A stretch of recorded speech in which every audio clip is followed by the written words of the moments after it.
Good morning, student. Myself Prathaman, your physics teacher in Modern International School, ISWA, for class 9 and 10. Today, just I am going to start a new chapter for class 9 from physics syllabus. That means unit 2.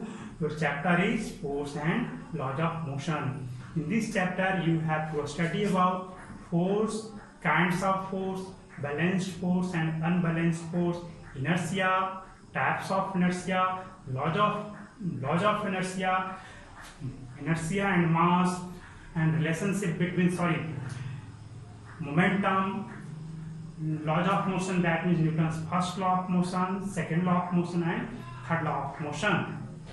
So first of all, you know about this branch of physics is called dynamics. In previous chapter, in chapter motion, you study about motion but not consider about the cause of motion. आपने पिछले chapter में motion के बारे में पढ़ा, लेकिन किस कारण से मोशन हो रहा है इसके बारे में आपने नहीं पढ़ा। आपने क्या देखा? आपने पढ़ा कि मोशन हो रहा है, एक्सेलरेशन भी है, यूनिफॉर्मली एक्सेलरेटेड मोशन है। फोर्स के बारे में कोई डिस्कशन नहीं हुआ, किस कारण से स्पीड बढ़ रहा है ये सब आपने नहीं पढ़ा, यानी कि कॉज ऑफ मोशन को नहीं पढ़ा। और that branch of physics is called kinematics. That means you study A small part of kinematics in previous chapter, that means in chapter motion. In this chapter, in chapter force and laws of motion, you have to consider about cause of motion. आपको cause of motion को ध्यान में रखते हुए पढ़ना है। Motion तो होगा ही, ये भी मोशन का ही पार्ट है, लेकिन इसे मोशन किस कारण से हो रहा है ये भी आपको ध्यान में रखना है, उसे भी कंसीडर करना है। और फिजिक्स के इस ब्रांच को डायनेमिक्स कहते हैं, है ना। This is the dynamics. First of all, you have to know about force. What is force? What is force? This is a physical cause. Force is a physical cause which try to change a state of the body. A state of the body. That means body is either in rest or in uniform motion, or it may be changes the direction. Force is a physical cause which try to changes or try to change the position of the body. Either it is in rest or moving with uniform velocity, it changes the direction of the motion. Suppose यहाँ पे एक dice रखा हुआ है, ये मैं इसे push करूं तो क्या होगा, ये इसमें रिलेटिव मोशन होगा। हमने यहाँ पे पुश किया तो मोशन हुआ, रिलेटिव मोशन। दैट मीन्स आपको आसपास की जो सराउंडिंग की जो चीजें हैं उनके रिस्पेक्ट में मूवमेंट हुआ, है ना। तो क्या हुआ, पोजीशन तो चेंज हुआ। बट हम क्या करें, दीवार को हम यहाँ पे पुश करें तो क्या ये इसमें रिलेटिव मोशन होगा? इसके पोजीशन में चेंज होगा, ये तो रेस्ट में है ही, है ना। इसके पोजीशन में चेंज होगा? नहीं होगा। लेकिन हाँ, ये फोर्स जो अप्लाई मैंने किया वो तो चेंज करने का प्रयास तो किया। So this is called as, so the statement is this is the physical cause which try to change. यहाँ पे चेंज करने का ट्राई किया, चेंज होना नहीं होना ये जरूरी नहीं है कि चेंज हो ही जाए, है ना। तो ये था आपका फोर्स। अब आइए पढ़ते हैं हम लोग kinds of force. Generally you have to study balanced force and unbalanced force. चलो कुछ और भी एग्जाम्पल हम ले लें. Suppose your friend move through a bicycle. When you apply backward force, आप उसके कैरियर को पकड़ करके खींचो, क्या होगा, उसका स्पीड घटेगा या बढ़ जाएगा? जब आप उसको पीछे साइड में, बैक साइड में ड्रॉप करोगे तो रुक जाएगा, है ना। क्या क्या उसका स्पीड को कम कर दिया, डिक्रीज कर दिया, है ना। अब आपका क्या है, फ्रेंड आपका जा रहा है, आप क्या क्या उसको धक्का देना शुरू कर दो तो क्या होगा, उसका स्पीड इंक्रीज करता चला जाएगा। सो क्या हुआ, वो यूनिफॉर्म मोशन में था, अब उसका इंक्रीज करने लगा, है ना। तो ये भी क्या है, फोर्स का इफेक्ट है।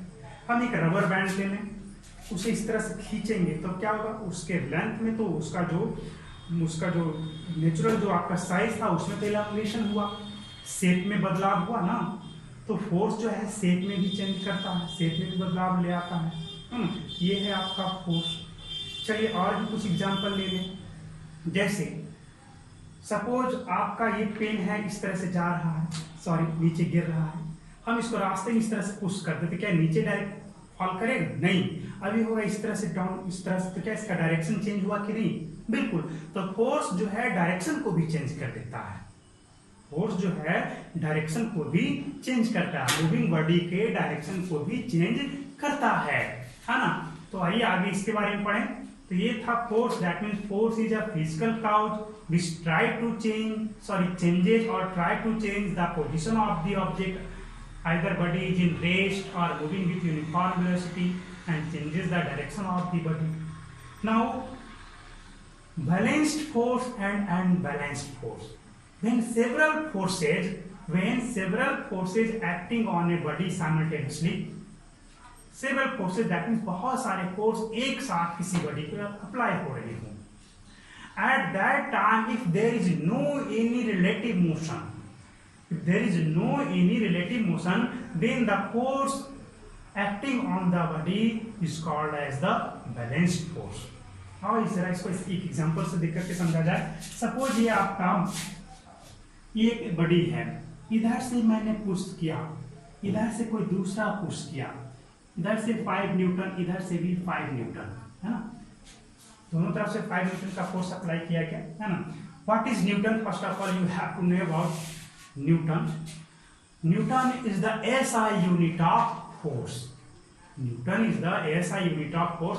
Just I discuss later it when study the second law of motion. जब हम सेकेंड लॉ ऑफ मोशन और फर्स्ट लॉ ऑफ मोशन पढ़ेंगे उस समय हम इसकी यूनिट को डिस्कस करेंगे कि ये होता क्या है एक्चुअल में। चलिए आइए इसमें। तो Newton is the SI unit of force is Newton and force is a vector quantity. force है क्या? ये वेक्टर क्वांटिटी है ना, बिल्कुल। Vector quantity means it has a direction, it have direction. हम इसे पुश किया तो इसका मोशन होने अगर जो रहेगा किस डायरेक्शन में होगा? जिधर फोर्स अप्लाई किया उसी डायरेक्शन में होगा, है ना। आइए बैलेंस्ड फोर्स के बारे में हम लोग जान लेते हैं। What is balanced force? When several forces acting on a body simultaneously, if there is no relative motion then the force is balanced.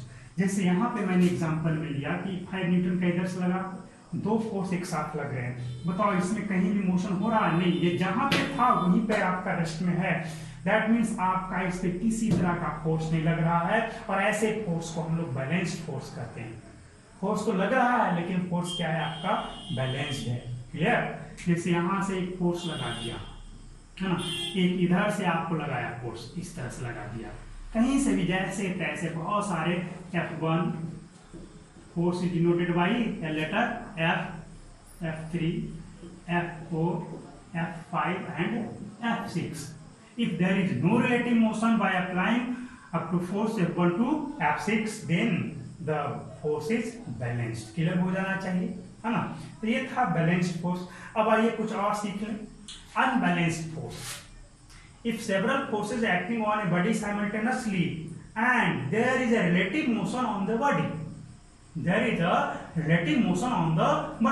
then force is known as, then force acting on the body is called as the unbalanced force. जैसे हम क्या कर रहे थे, dice को हमने क्या किया, हमारे पास एक डाइस है, हमने इसे पुश किया, बट इसमें रिलेटिव मोशन नहीं हुआ, तो फोर्स क्या हुआ? बैलेंस। जरूर हमने तो फोर्स अप्लाई किया, उधर से भी कोई फोर्स अप्लाई कर रहा होगा, वो बल्कि फ्रिक्शन में हो या जैसे भी हो, है ना। ये बैलेंस फोर्स था। अब हम इसी को थोड़ा जोर से अप्लाई किया फोर्स, और इसमें मूवमेंट होना शुरू हो गया, ये फोर्स क्या हो गया? अनबैलेंस्ड फोर्स हो गया। So student, this is the balanced force and unbalanced force. थोड़े सा हमने सिलेबस आपको डिसाइड किया है, और इसे हम थोड़े पढ़ करके समाप्त करेंगे, है ना। तो आज के लिए इतना ही।